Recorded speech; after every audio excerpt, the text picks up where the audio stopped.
दोस्तों नमस्कार, आप देख रहे हैं राष्ट्र न्यूज़ और मैं हूं रमेश गर्ग। देखिए, लोकसभा चुनाव के परिणाम कुछ घंटों के बाद में आप सभी के सामने होंगे, लेकिन मेवाड़ की उन 4 प्रमुख सीटों का जिक्र करना भी आज यहां बेहद ज़रूरी है। इसी की वजह से सत्ता संगठन का निर्माण होता है, या यूँ कह सकते हैं कि जब भी देश में सत्ता संगठन का निर्माण हुआ है तो मेवाड़ की इन प्रमुख 4 सीटों का भी अहम योगदान रहा है। सबसे पहले हम चित्तौड़गढ़ की सीट की बात करते हैं, क्योंकि यहां से प्रदेश अध्यक्ष सीपी जोशी बीजेपी से चुनावी मैदान में हैं और उनके सामने कांग्रेस के उदयलाल आंजना यहां चुनाव मैदान में हैं। अब हम बात करते हैं उदयपुर शहर की। इस सीट पर मन्नालाल रावत बीजेपी से, तो वहीं कांग्रेस से ताराचंद मीणा चुनावी मैदान में है और दोनों ही प्रशासनिक सेवाओं से राजनीतिक क्षेत्र में पहली बार देखे जा रहे हैं। अब हम लोकसभा सीट राजसमंद की बात करते हैं। यहाँ पर हाल ही में विधानसभा चुनाव में विश्वराज सिंह चुनाव जीतकर विधानसभा में नाथद्वारा के विधायक बने हैं और राजसमंद सीट के लिए उन्हीं की धर्मपत्नी महिमा सिंह मेवाड़ को टिकट दिया गया है। यहाँ पर भी दिलचस्प चुनाव परिणाम होने वाले हैं।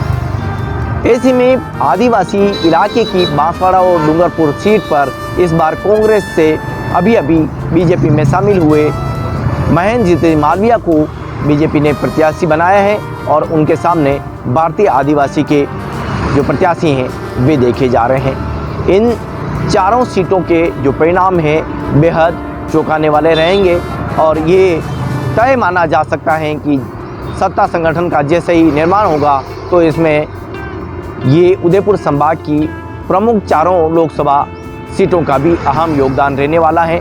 एक बड़ी बात ये भी है कि उदयपुर संभाग की इन 4 सीटों में से 3 प्रमुख सीटें बीजेपी के खाते में आती हुई साफ दिखाई दे रही है। बांसवाड़ा डूंगरपुर की जो सीट है पहले से ही कहीं पेच फंसा हुआ दिखाई दे रहा है, लेकिन पूरे संभाग के अलावा यदि राजस्थान की प्रमुख 25 सीटों की बात करते हैं तो करीब 18 से 20 सीटों का जो मार्जिन है वो बीजेपी के खाते में बताया जा रहा है। यानी कि राजनीतिक विशेषज्ञों की माने तो करीब 18 सीट बीजेपी की होगी, वहीं करीब 7 सीट कांग्रेस के खाते में और अन्य के खाते में जाती हुई दिखाई दे रही है। ये सभी चुनावी परिणाम आपको अगले दिन देखने को मिलेंगे, यानी कि 4 जून के वे सभी चुनावी परिणाम के दौरान देखने को मिलेंगे।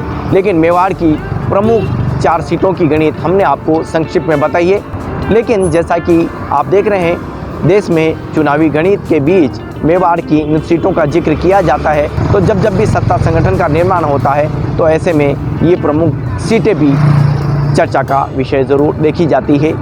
राष्ट्र न्यूज़ पर हम आपको चुनावी राष्ट्र न्यूज़ पर हम आपको चुनावी परिणाम को लेकर हर सीट के परिणाम से अवगत कराएंगे। बने रहिए हमारे साथ। आप मेवाड़ की इन 4 प्रमुख सीटों को लेकर क्या सोचते हैं? अपनी राय चैनल के कमेंट बॉक्स में ज़रूर दीजिए। एक नए कंटेंट के साथ फिर मुलाकात होगी, तब तक के